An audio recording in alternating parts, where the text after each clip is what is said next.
Social Selling. Et donc, plus de 8 000 $ dépensés plus tard, ces toutes nouvelles publicités, elles affichent un CPL, en l'occurrence, de 3,12 et 3,56. Donc, des leads à 1,09 $ de moins qu'avant. C'est presque, si on fait les calculs, 3 000 $ économisés.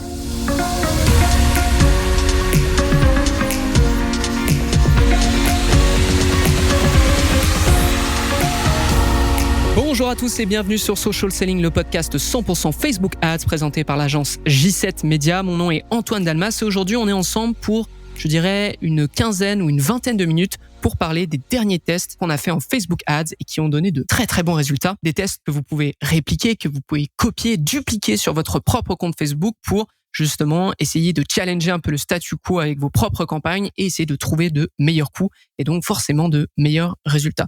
Aussi, j'en profite parce que vous êtes de plus en plus à rejoindre le podcast, à nous découvrir et je voulais refaire peut-être une petite présentation de J7 Media avant qu'on commence. Nous, on est une agence spécialisée en publicité sur Facebook et Instagram. On ne fait absolument que ça. On a une équipe créative, on est business partner avec Meta, on gère plus de 40 millions de $ par an sur Facebook Ads. Que dire de plus? On a 2 podcasts qui parlent de Facebook Ads Social Selling, qui est très poussé, qui est très dans l'exécution, qui est très dans la technique. On a aussi No Pay, No Play, où on reçoit des média buyers pour des études de cas. C'est un petit peu plus facile, je pense, à appréhender en l'occurrence. Donc on parle énormément de ça, on fait énormément de contenu. Aussi, on travaille avec des e-commerce, des coachs, des infopreneurs, des lead gen, des SaaS, qu'ils soient en Amérique, soit aux États-Unis, au Canada, soit en Europe. Ça peut être en France, en Belgique, etc., etc. On a vraiment des clients sur ces 2 continents. Et puis voilà, je vous propose donc de passer au contenu de cet épisode, à savoir les derniers tests qu'on a rendus sur le mois d'août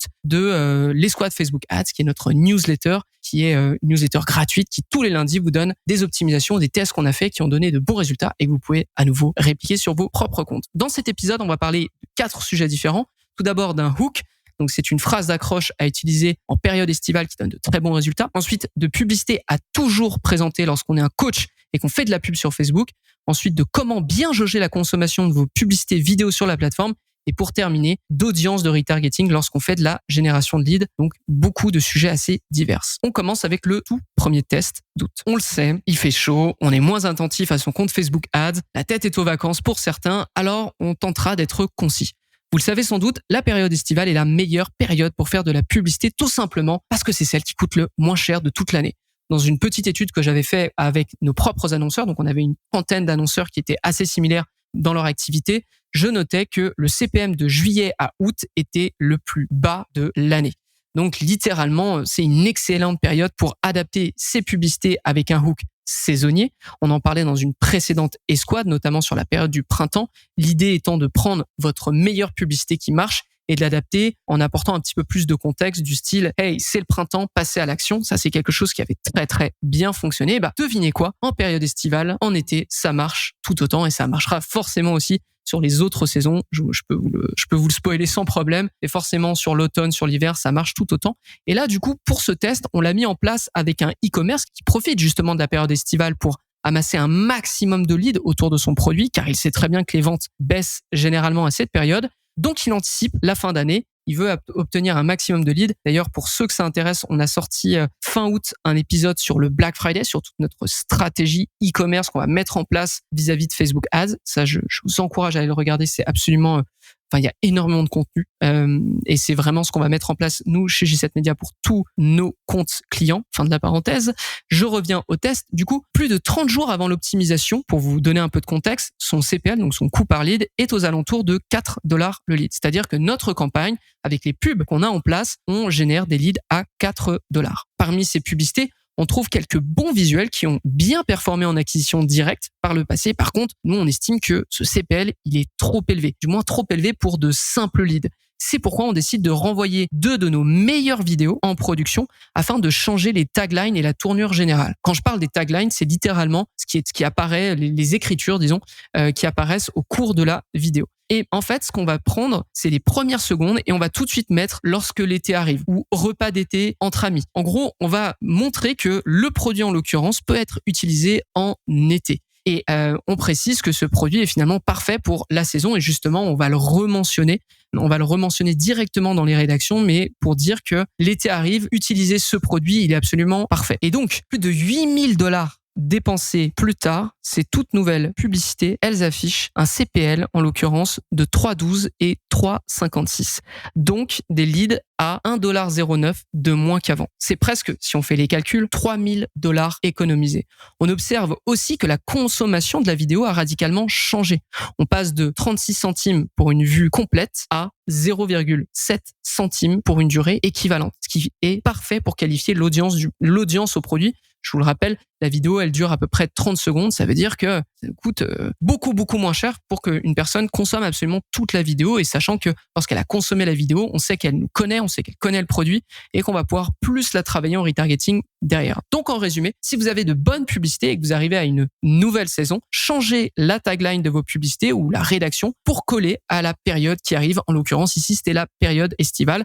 Ça sera une bonne façon de prolonger leur succès et de tester une variante avec beaucoup plus d'impact. On passe au test suivant. Un taux de clic sur lien 2 fois plus élevé et un coût par achat diminué de plus de 8 $. Est-ce que ça vous tente? Pour vous en parler, on est chez un infopreneur dont l'objectif est tout simplement de générer des leads dans un premier temps grâce à un livre gratuit. Seul point, vous payez les frais de livraison. Frais de livraison qui s'adressent à peu près à 10 $. C'est un tunnel de vente excessivement efficace qui a fait ses preuves chez de nombreux infopreneurs. Rien d'anormal ici, rien non plus de très original. Or, ce qui est intéressant ici, c'est que, en fait, les 10 $, c'est propice à des achats spontanés. On n'a pas besoin de réfléchir 15 heures ou 7 jours ou 3 mois pour savoir si on va acheter le livre ou pas.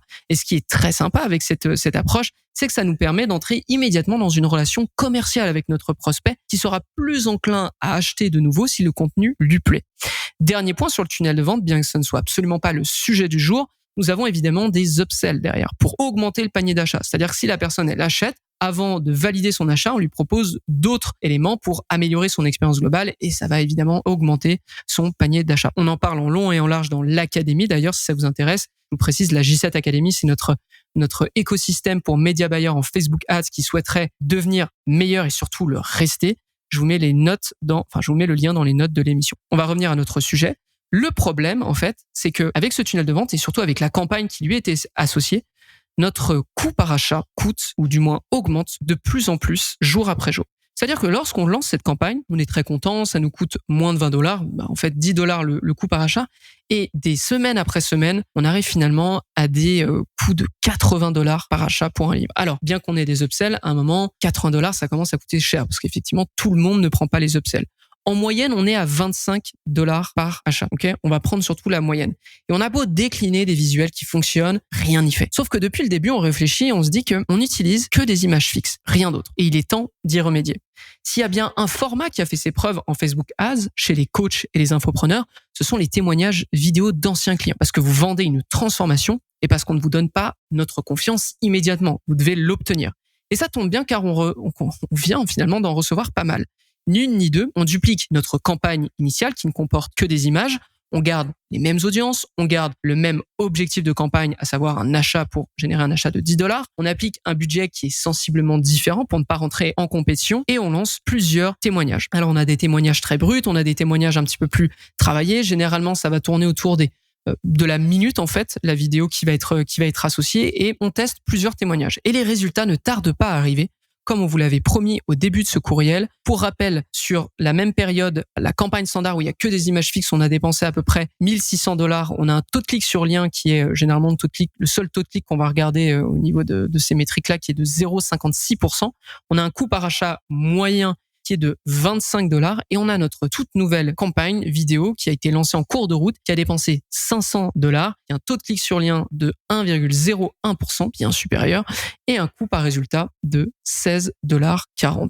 Donc, ce que je veux vous dire par là, c'est que si vous êtes un infopreneur, n'hésitez jamais à tester des témoignages de vidéos de vos clients. Ça pourrait vraiment vous aider à convertir en plus de qualifier, parce qu'on le sait très bien, lorsqu'une personne consomme votre vidéo, vous pouvez mettre en place des scénarios de retargeting par rapport au pourcentage de consommation de cette même vidéo. On passe au test suivant. Et justement, c'est un test qui est très en rapport avec le test précédent. Il faut comprendre que chez J7 Media, on est beaucoup en ce ce qu'on appelle direct response. Dans le sens, on met $1 sur Facebook, on veut que Facebook nous en rende 2, 3, 4, mais immédiatement. On ne veut pas attendre. C'est pour cette raison qu'on fait très peu de campagnes hors campagne de conversion. Quand je parle de campagne de conversion, c'est une campagne type j'optimise pour des achats, j'optimise pour des leads, pour un résultat immédiat.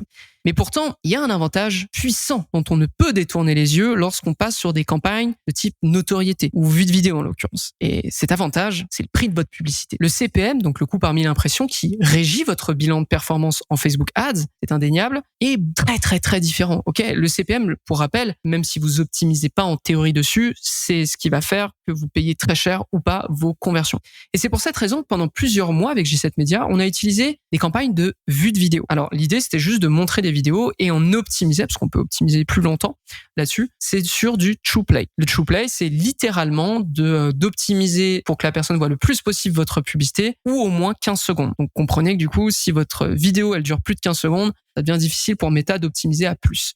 Et l'idée d'utiliser une telle campagne, c'est de qualifier une audience. En termes de CPM, voici la grosse différence. C'est-à-dire que sur 2 campagnes qui visent les mêmes personnes, 2 campagnes qui ont des vidéos similaires un petit peu, sauf qu'il y en a une qui optimise en lead et une qui optimise en True Play, voici la différence. Celle en conversion, c'est $21 le coût par 1000 impressions. Celle en vue de vidéo, c'est $4, ce qui est quand même très, très, très, très, très différent.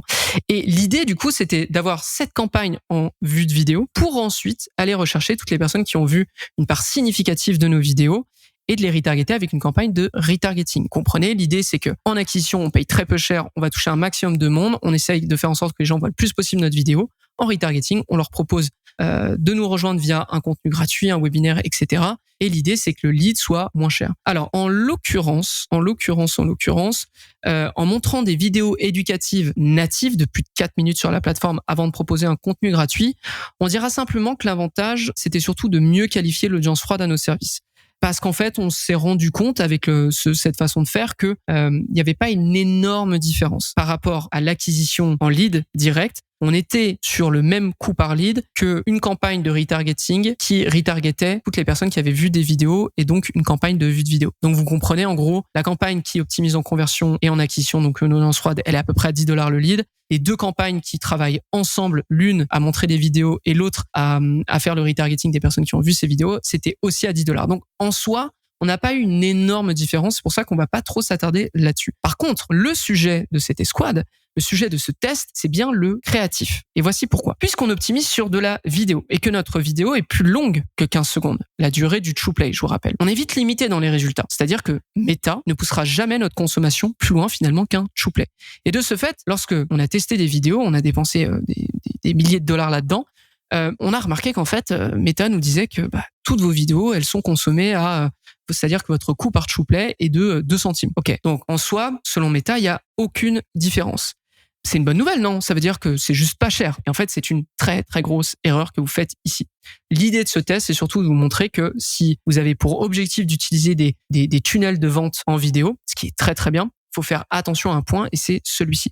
Lorsqu'on optimise pour des vidéos si longues, on se doit d'utiliser des métriques plus représentatives. Notre objectif, c'est que la personne voit l'intégralité de notre vidéo, pas juste 3 secondes seulement. On qualifie notre audience si elle voit l'intégralité de notre contenu. Et c'est pour cette raison qu'on va utiliser 2 types de métriques qu'on va créer.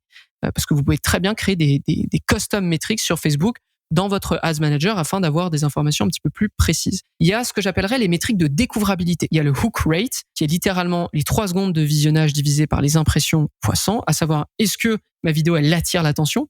Ensuite, il y a le True Play Rate, à savoir le True Play divisé par les impressions fois 100. C'est-à-dire, est-ce que les gens restent plus de 3 secondes, c'est-à-dire sur les 15 premières secondes au moins? Est-ce que j'arrive à maintenir l'attention sur les 15 premières secondes? Donc, ces métriques nous disent finalement si on obtient facilement l'attention des utilisateurs et donc si elles nous permettent une bonne découvrabilité, d'où le terme.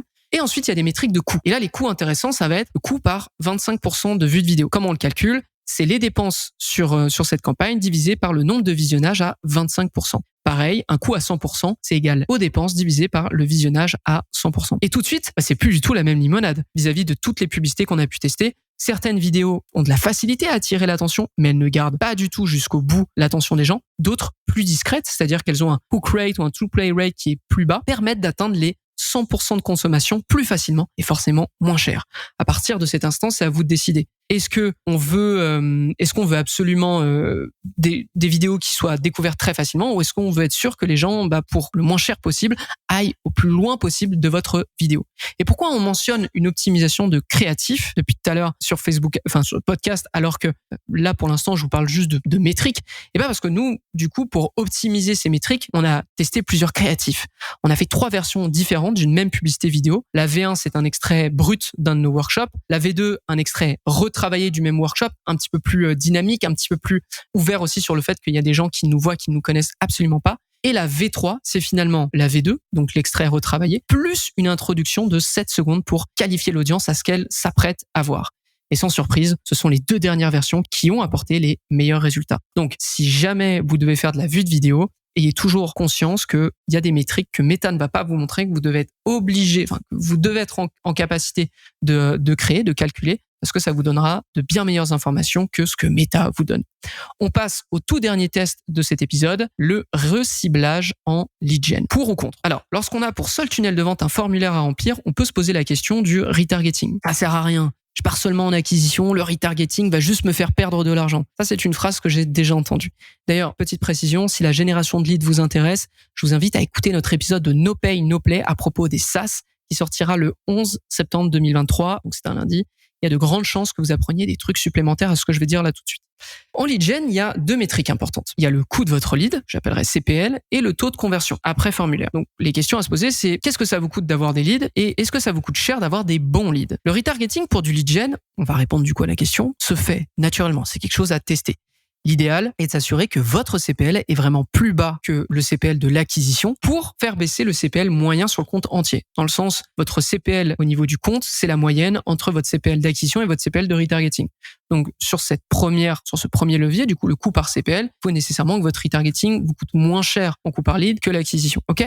Ou sinon, l'autre levier sur lequel vous pouvez vous battre, c'est d'avoir un taux de transformation après formulaire, donc un taux de conversion, qui soit excellent par rapport à l'acquisition. Pour ce deuxième cas de figure, par contre, il vous faut un tracking au poil et un suivi des cohortes qui va devenir absolument obligatoire. Donc, ça va être un petit peu plus technique, un petit peu plus manuel, je dirais. Pour cette escouade, pour ce test, du coup, nous sommes chez un annonceur de type lead gen. On travaille à optimiser sur le formulaire le plus rempli possible. C'est pour cette raison que à chaque étape du formulaire, on a mis un custom event ou un événement personnalisé qui nous permet de suivre et même d'optimiser surtout à n'importe quelle étape du funnel. En l'occurrence ici, il y a à peu près 6 pages de formulaire, donc on optimise sur la 6e page pour être sûr que la personne va jusqu'au bout. Et au départ, on a 4 campagnes. On a 2 campagnes en acquisition pour 2 verticales différentes. Donc c'est un annonceur en assurance, fait du lead gen soit pour des assurances de voiture, soit des assurances de maison en l'occurrence. Donc, on a 2 campagnes d'acquisition et on a 2 campagnes de retargeting qui sont associées. Donc, on a une campagne de retargeting voiture, une campagne de retargeting maison. On est sur un reciblage de 30 jours après la visite du formulaire. Et comme on peut l'observer, le coût par lead est assez cher finalement en MOF, c'est-à-dire en retargeting. Pour vous donner un petit peu de contexte, par exemple, l'acquisition maison, c'est $108 le lead. Son équivalent retargeting, c'est $222. Voilà, donc c'est très très cher. L'équivalent pour car, donc pour les voitures en acquisition, c'est $267 le lead. Pour du retargeting, on est à $138. Donc là, c'est déjà beaucoup mieux. On n'est pas, nous, en mesure d'avoir un suivi précis du taux de conversion final. Donc nous, le seul levier sur lequel on va se battre, c'est finalement le coût par lead. C'est important de noter aussi, nous sommes dans le domaine des assurances et généralement, on sélectionne son assurance en moins de 30 ou de 20 jours. La moyenne même se situerait même à 1 semaine. Donc, pourquoi prendre aussi large? On avait de bons résultats au début sur 30 jours, mais finalement, ça commence à nous coûter beaucoup trop cher. Et sans cette donnée, donc à savoir le taux de conversion, on pourrait penser qu'il suffit d'élargir un peu plus notre audience. Se dire, on a juste saturé l'audience, on va passer à 60 jours ou 100 jours de retargeting. Parce qu'on a probablement saturé l'audience, comme je viens de vous dire. Et en fait, on va faire l'inverse. C'est-à-dire qu'au lieu de prendre 60, 100 jours, on va respecter le marché. Et le marché nous dit que, généralement, une assurance, on la sélectionne en 7 jours. En 7 jours, on a terminé. Donc, on va on va dupliquer nos campagnes de retargeting. On garde absolument tout ce qu'il y a à l'intérieur, les budgets, les publicités. Sauf que les audiences, bien que les sources soient les mêmes, on va la réduire. On va passer une fenêtre de retargeting à 10 jours seulement. Et l'idée, c'est de mettre une pression supplémentaire. C'est-à-dire qu'on se dit qu'au-delà de 10 jours, finalement, il y a peu de chances que les gens reviennent sur notre assurance. Il est probable qu'ils soient partis ailleurs. Donc on va mettre la pression sur 10 jours. Et c'est intéressant parce que là, on passe pour le marché numéro 1 de $222 le retargeting à $117 avec la fenêtre 10 jours, sachant que l'acquisition est à $108. Donc on a fait beaucoup mieux, mais il y a encore à améliorer. Aussi, le taux de clic passe de 0,2% à 0,3%. Par contre, pour le marché 2, là, c'est vraiment dingue. On était à $138 et là, on passe à $85 en retargeting, alors que l'acquisition est à $176. Donc là, c'est très, très, très, très, très bien. Et là, le CTR, en l'occurrence, passe de 0,21% à 0,43%. Donc avec les mêmes publicités, avec les mêmes sources d'audience, avec le même budget, on parvient à augmenter le taux de clic et à drastiquement diminuer le CPL sur le marché 2, comme sur le marché 1 aussi d'ailleurs. Sauf que le marché 2, c'est une excellente opportunité pour des campagnes associées. On sait qu'on est plus bas que l'acquisition, donc c'est top. Pour le marché 1, par contre, on va devoir retravailler à diminuer le CPL grâce à de nouvelles publicités, parce qu'au moins on sait que en mettant la pression sur 10 jours, on a plus de chances de convertir à faible coût. Donc là, l'idée, ça va être de trouver des publicités qui nous permettent de prolonger la baisse du CPL qu'on essaye d'atteindre. Mais ça sera pour une prochaine escouade. Voilà, on arrive à la fin de cet épisode. J'espère que ça vous a plu. J'espère que vous avez appris un tas de choses sur Facebook Ads. Si c'est le cas, n'hésitez pas à nous suivre. Donc, je vous rappelle, Social Selling qui sort tous les mercredis, No Pay No Play qui sort tous les lundis. On a l'escouade Facebook Ads qui est notre newsletter gratuite sur Facebook Ads. Vous avez juste à aller dans les notes de l'émission, je vous ai mis le lien. Et aussi, je vous en reparle, mais on a la J7 Academy qui est un écosystème dédié aux média buyers sur Facebook et qui vous permet d'atteindre très bons résultats et surtout de rester le meilleur dans votre domaine. Et avec des workshops, avec une plateforme de formation, avec un espace Slack. Bref, je vous invite à aller regarder j7academy.com. D'ailleurs, vous en saurez davantage. Merci d'avoir suivi cet épisode. J'espère que ça vous a plu. Et quant à moi, je vous donne rendez-vous au prochain épisode de Social Selling. À très vite. Social Selling. Social Selling.